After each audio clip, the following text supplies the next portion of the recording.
wabarakatuh. Salam literasi. Berjumpa lagi dengan saya M. Taufan Al-Katir, kelas 4 SDN Cibenying 3. Kali ini saya akan membacakan surat Al-Alaq ayat 1 sampai 19. A'udzubillahiminasyaitonirrajim. Bismillahirrahmanirrahim. Iqra bismi rabbikal ladzi khalaq. Khalaqal insana min 'alaq. Iqra wa rabbukal akram. Alladzi 'allama bil qalam.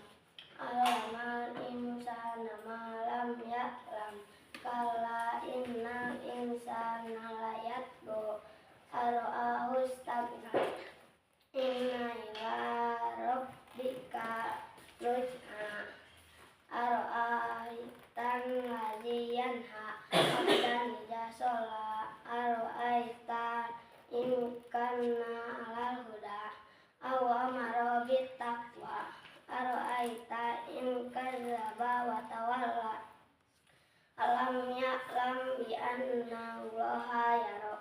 Kalla la in lam yantahi lanasfa'an binasiyatin khazibatin khotiyah. Falyad'u nadiya sanad'u zabaniyah. Kalla la tuti'hu wasjud waqtarib. Shadaqallahul azim.